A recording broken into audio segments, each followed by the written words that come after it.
Assalamualaikum warahmatullahi wabarakatuh.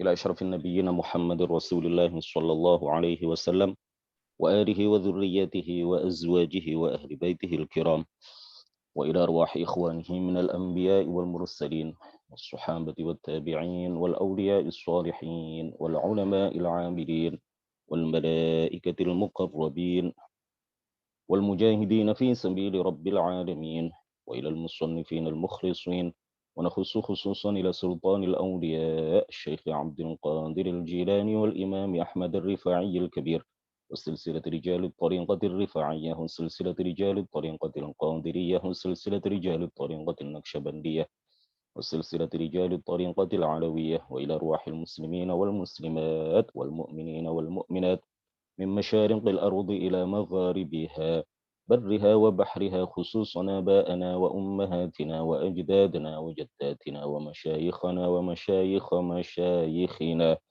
وأساتذتنا وأساتذة أساتذتنا ونخص خصوصا إلى شيخ مشايخنا الشيخ عبد الله الهرري والشيخ نزار حلبي والشيخ محمد هاشم أشعري الشيخ عبد الوهاب حسب الله والشيخ بصري شنصوري والشيخ عبد العزيز مشهور والشيخ عبد المهيمن نور وسائر مشايخنا وأساتذتنا ونخص خصوصا إلى أولادنا وتلاميذنا بنية أن يجعلهم الله الصالحين والصالحات وإلى من فتح ونشر الإسلام في هذه القرية وإلى مؤلف هذا الكتاب الشيخ سالم ابن عبد الله ابن سمير الحضرمي وإلى شاء لله لنا ولهم الفاتحة أعوذ بالله من الشيطان الرجيم بسم الله الرحمن الرحيم الحمد لله رب العالمين الرحمن الرحيم مالك يوم الدين إياك نعبد وإياك نستعين اهدنا الصراط المستقيم صراط الذين أنعمت عليهم غير المغضوب عليهم ولا الضالين آمين بنية التوفيق والتيسير وبنية قضاء جميع الحاجات والديون وبنية الشفاء والنصر على الأعداء وقبول الدعاء ونيل كل سول ورؤية الرسول وشفاعة الرسول ومرافقة الرسول في الآخرة ببركة سر الفاتحة أعوذ بالله من الشيطان الرجيم بسم الله الرحمن الرحيم الحمد لله رب العالمين الرحمن الرحيم مالك يوم الدين إياك نعبد وإياك نستعين اهدنا الصراط المستقيم صراط الذين أنعمت عليهم غير المغضوب عليهم ولا الضالين آمين لرضاء الله الفاتحة أعوذ بالله من الشيطان الرجيم بسم الله الرحمن الرحيم الحمد لله رب العالمين الرحمن الرحيم مالك يوم الدين إياك نعبد وإياك نستعين اهدنا الصراط المستقيم صراط الذين أنعمت عليهم غير المغضوب عليهم ولا الضالين آمين بسم الله الرحمن الرحيم الحمد لله رب العالمين له النعمة وله الفضل وله الثناء الحسن صلوات الله البر الرحيم والملائكة المقربين على سيدنا محمد الأمين وعلى آله وصحبه الطيبين الطاهرين رب اشرح لي صدري ويسر لي أمري وثبتني على الإيمان اللهم لا سهل إلا ما جعلته سهلا وأنت يا حي يا قيوم تجعل الحزن إذا شئت سهلا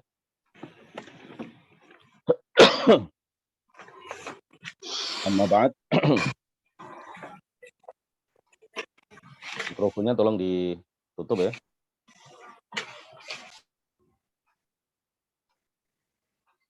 Ibu Tuti, saya tutup.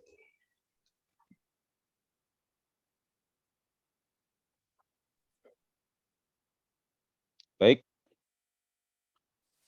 kita mulai. Qala al-muallifu rahimahullahu ta'ala wa nafa'ana bihi wa bi'ulumihi wa amaddana bi amdadihi wa afadha alaina min barakatihi amin.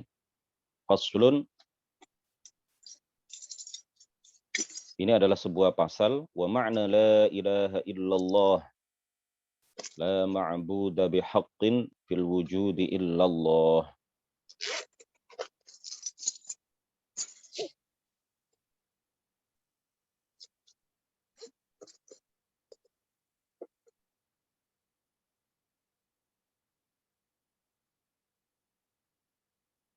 Wa ma'na la ilaha illallah, dan makna la ilaha illallah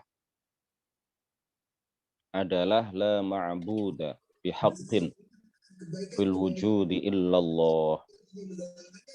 Tidak ada yang disembah bihaqqin dengan benar, fil wujudi dalam wujud, illallah kecuali Allah.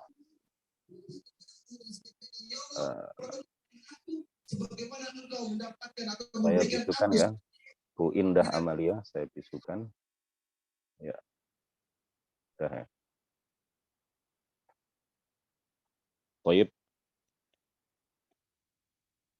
Atau la ma'buda bihaqqin fil wujudi illallah. Tidak ada yang berhak disembah fil wujudi dalam wujud, illallahu kecuali Allah Subhanahu wa taala.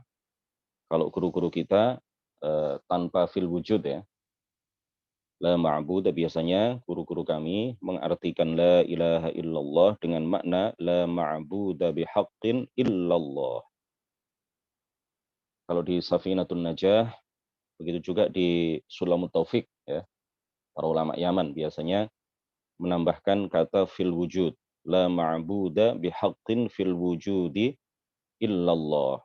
Ya, tapi maksudnya sama, substansinya sama.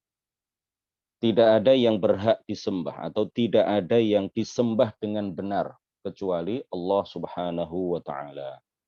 Jadi la ilaha illallah itu kalau diartikan tidak ada Tuhan selain Allah, ini kurang tepat.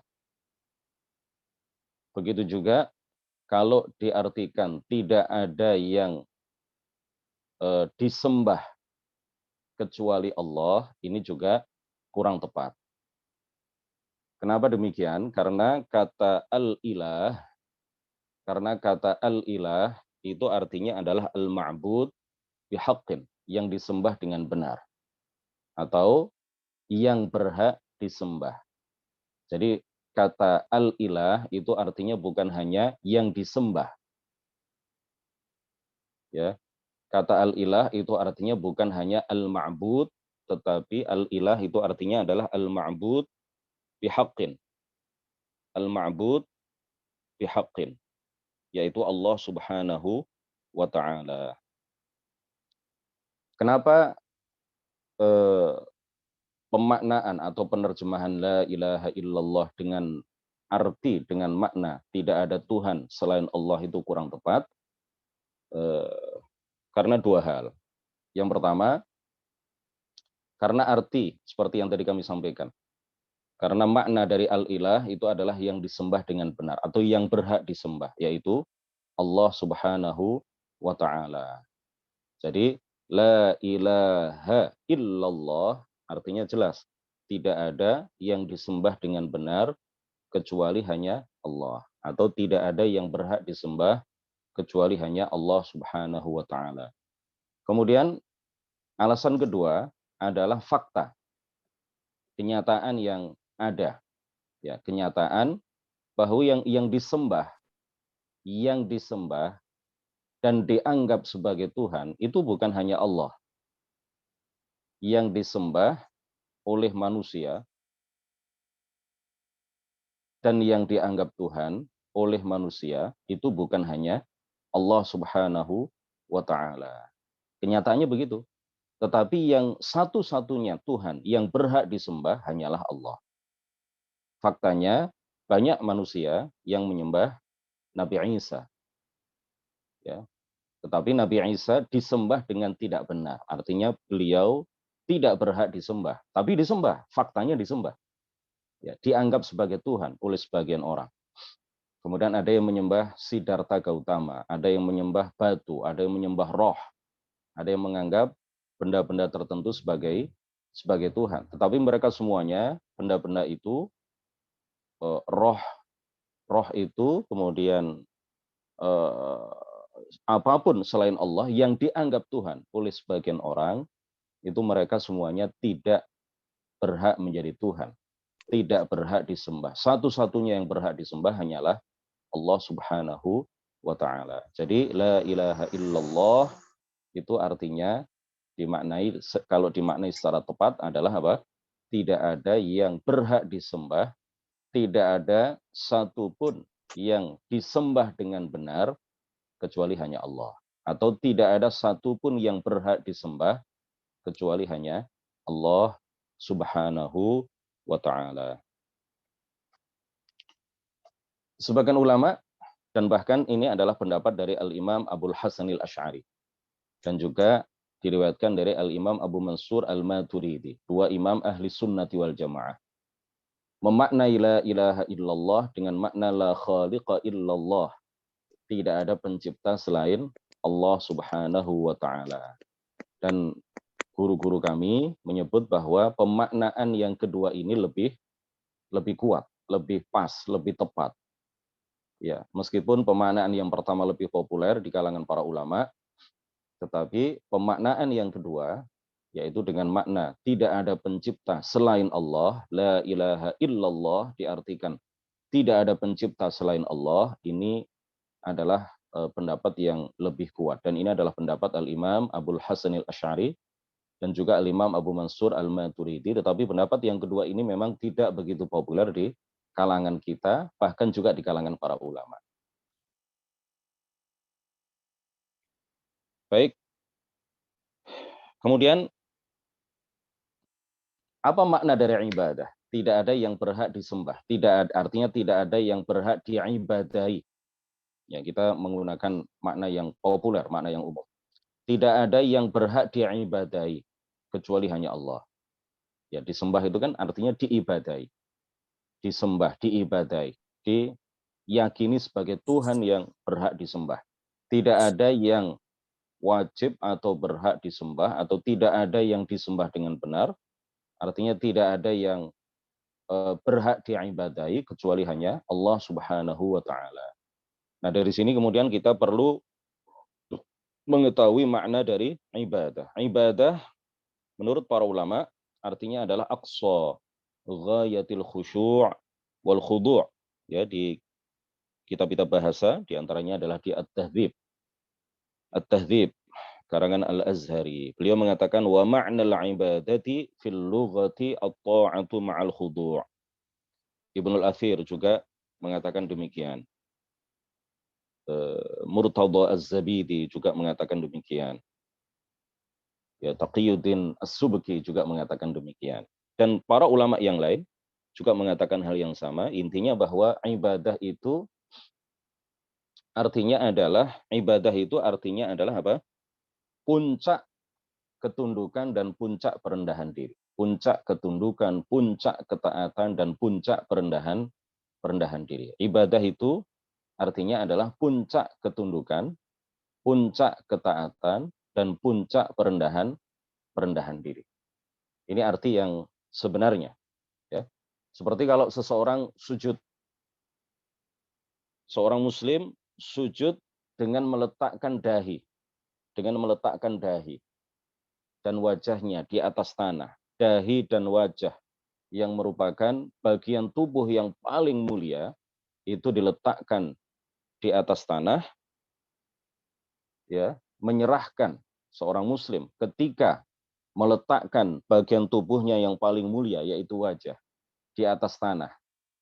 Ini artinya dia telah menyerahkan puncak ketundukan, menyerahkan puncak ketaatan, puncak perendahan diri di dalam sujudnya itu kepada Allah Subhanahu wa taala. Nah, sujud seperti ini, ya, sujud itu kan salah satu bentuk puncak perendahan diri, puncak ketaatan, puncak ketundukan, ya.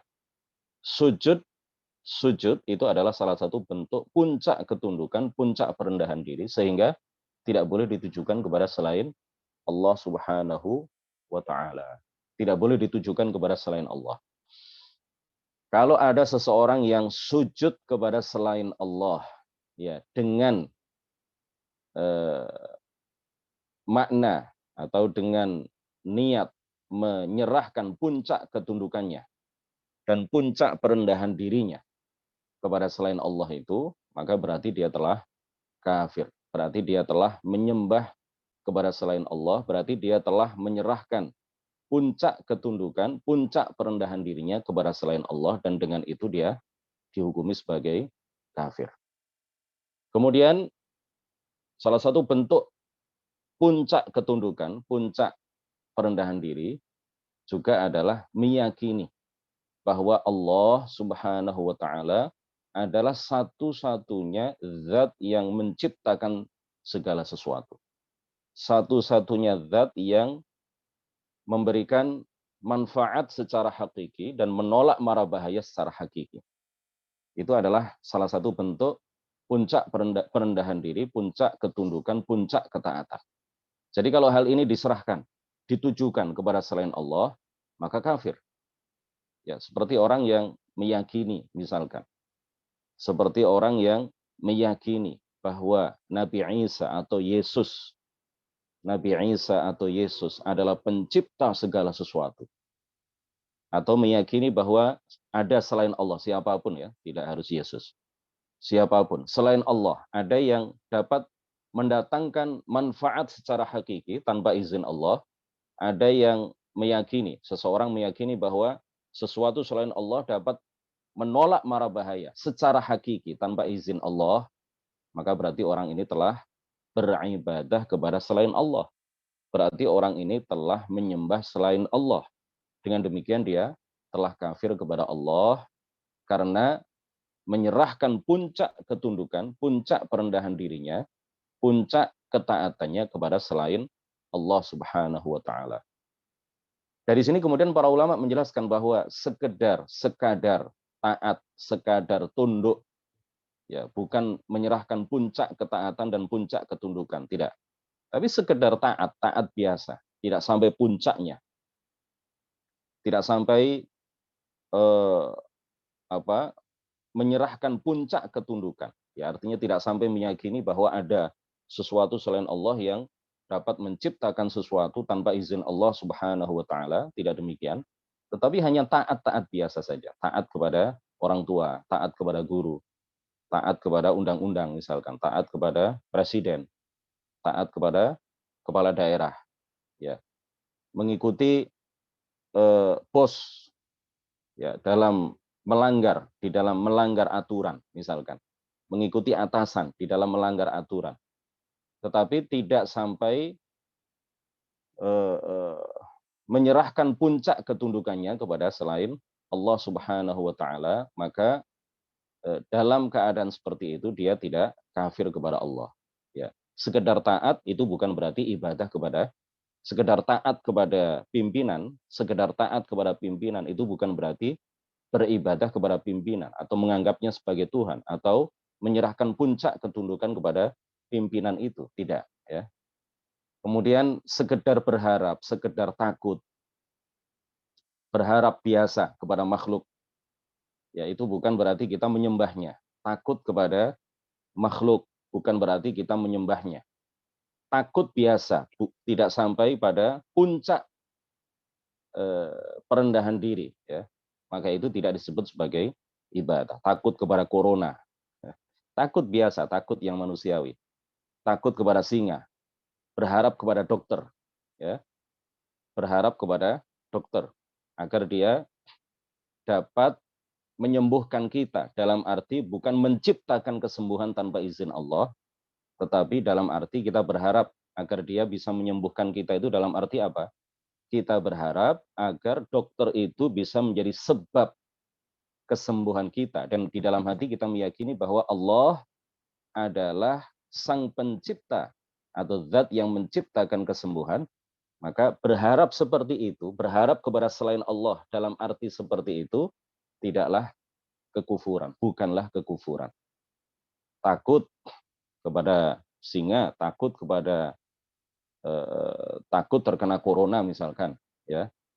Takut, sekedar takut secara alami, secara manusiawi, ini bukanlah ibadah kepada corona, bukanlah ibadah kepada singa, bukan.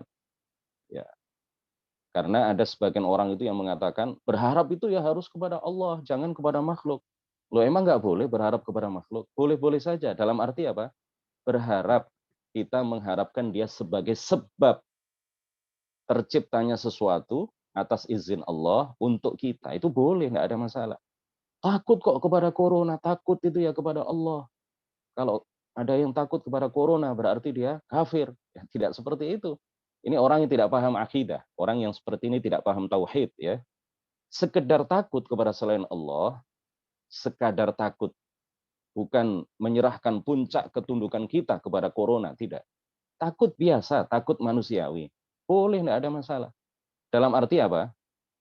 Kita yakini kalau kita terkena sesuatu, ya corona itu hanya sebab. Ya, singa misalkan. Masa kita nggak takut orang yang normal, ya? Kita bukan wali, bukan pawang singa. Kemudian kita takut kepada singa. Kalau ada singa mendekat kepada kita, kemudian kita lari. Apakah mereka yang berkoar-koar takut itu hanya kepada Allah, jangan takut kepada selain Allah? Coba mereka didatangi singa, lari apa tidak mereka? Ya pasti lari. Orang takut secara alami, takut yang tabi'i, takut yang manusiawi, itu bukanlah ibadah kepada selain Allah Subhanahu wa taala. Kecuali kalau takut kepada selain Allah dalam arti meyakini bahwa selain Allah itu dapat menciptakan mara bahaya kepada kita tanpa izin dari Allah, tanpa izin Allah Subhanahu wa taala, tanpa kehendak Allah, tanpa penciptaan Allah, ya kafir kalau seperti itu, ya. Kufur kalau ada seseorang yang meyakini seperti itu, kafir. Tapi kita kan hanya meyakini dia sebagai sebab saja. Yang menciptakan dan mendatangkan mara bahaya, ya, kita yakini hanyalah Allah Subhanahu wa taala. Jadi dengan demikian tawassul tabarruk, ya, kepada Allah dengan wasilah para nabi, dengan wasilah para orang-orang soleh, itu bukanlah ibadah kepada orang-orang yang dijadikan wasilah ketika kita tawassul. Tawassul itu hanya menjadikan orang-orang soleh sebagai sebab terkabulnya doa kita. Menjadikan orang-orang soleh sebagai wasilah, sebagai perantara, sebagai wasiltoh, ya, terkabulnya hajat kita. Kita meyakini bahwa yang mendatangkan manfaat bagi kita secara hakiki hanyalah Allah. Yang menolak mara bahaya dari kita secara hakiki hanyalah Allah Subhanahu wa taala. Kita tidak meyakini bahwa orang-orang soleh itulah yang dapat menciptakan sesuatu kepada kita tanpa izin Allah Subhanahu wa taala. Ya, orang yang bertawassul keyakinannya seperti itu. Orang yang bertabarruk, ngalap barokah, keyakinannya seperti itu. Oleh karena itu bukanlah sebuah kekufuran kalau ada orang yang bertawassul kepada Allah dengan perantaraan orang-orang soleh.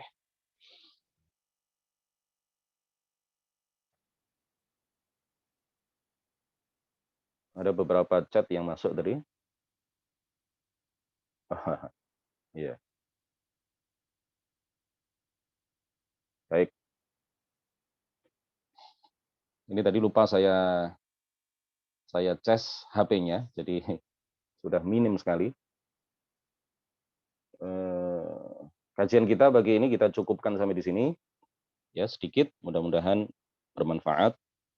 Dan bagi yang sudah mengambil materi ini merupakan murojaah dan semakin memantapkan materi itu bagi mereka, bagi yang sudah mengambil, dan mengambil materi keagamaan, belajar ilmu agama, belajar kitab apapun, itu kata mursyid kami, kata guru kami, Syekh Abdullah Al-Harari, Aqallu ma yu'adul kitabu 'ala thalibi thalatha marrat. Kitab itu semestinya dipelajari paling tidak diulang sebanyak 3 kali. Ya, paling tidak diulang sebanyak 3 kali. Kita mungkin paham 1 kali kita belajar paham, tetapi kita belum bisa memahamkan orang lain. Karena baru 1 kali kita belajar. Tapi kalau sudah 2 kali, 3 kali, 5 kali, kita paham dan bisa memahamkan orang lain. Artinya kita paham, kemudian kita bisa menjelaskan hal itu kepada orang lain dan bisa menjadikan orang lain paham. Itu kalau kita sudah belajar beberapa kali. Demikian, Tanya, barakallahu Ustaz. fikum. Iya, monggo. Mudah-mudahan baterainya cukup ini ya. Berapa persen ini? Terima kasih. Assalamualaikum warahmatullahi wabarakatuh. Waalaikumsalam warahmatullahi wabarakatuh. Dari mana, Pak? Siapa? Dari Dari mana? Cibinong, dari Cibinong, Pak Ahmad Sujai, Pak. Iya, silakan. Terima kasih atas waktunya, Pak Ustadz. Dimaksud dengan firman Allah wabtaghu ilaihil wasilah itu apa saja, Pak Ustadz? Itu saja, terima kasih. Assalamualaikum warahmatullahi wabarakatuh.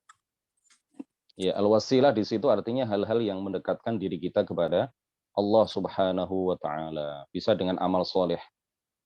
Hal-hal yang dapat mendekatkan diri secara maknawi bukan secara fisik ya.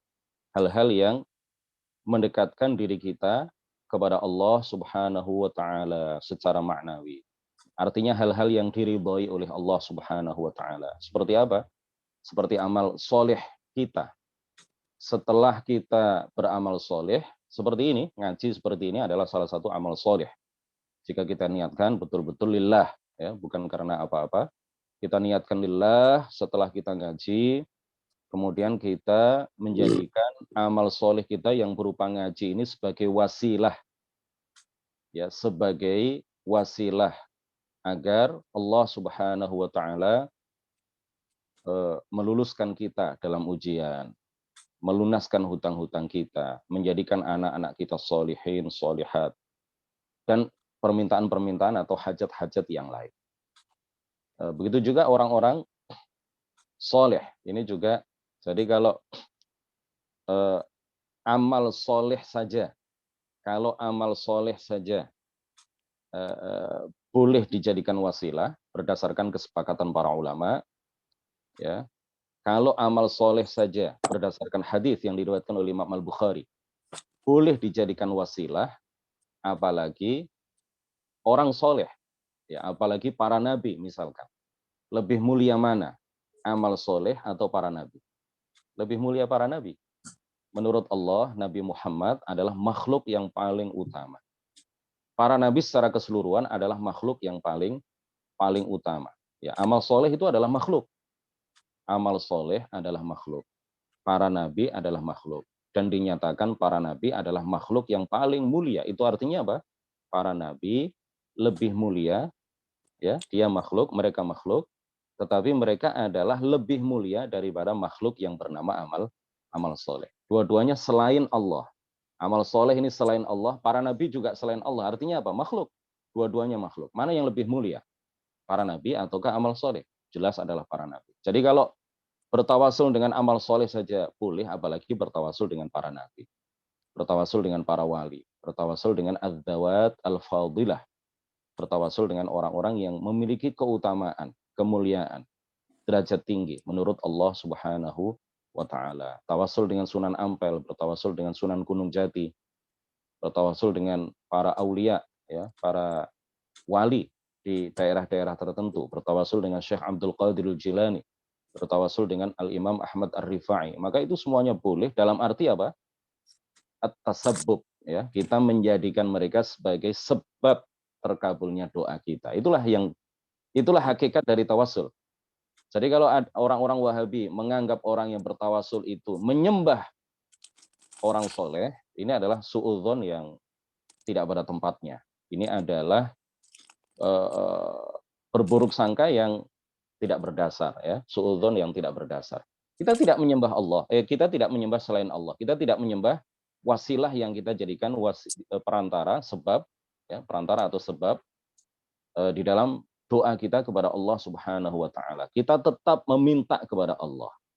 Kita tetap menyerahkan puncak ketundukan kita hanya kepada Allah. Kita tetap meyakini Allah adalah pencipta segala sesuatu. Wasilah yang kita jadikan perantara di dalam tawasul itu kita yakini bukanlah yang menciptakan manfaat bagi kita, bukanlah yang menciptakan segala sesuatu bagi kita. Jadi kalau ada orang yang bertawasul dengan Sunan Ampel misalkan, kemudian meyakini Sunan Ampel dapat menciptakan sesuatu untuk dia, kafir dia, jelas itu. Tapi adakah orang yang seperti itu? Ya, rata-rata, umumnya orang ketika dia bertawasul tidak menyembah wasilahnya atau tidak meyakini wasilahnya ini hanya tidak meyakini wasilahnya sebagai pencipta segala sesuatu. Berharap kita kepada Sunan Ampel. Tetapi harapan itu dalam arti apa? Ala makna at-tasabbub, ya.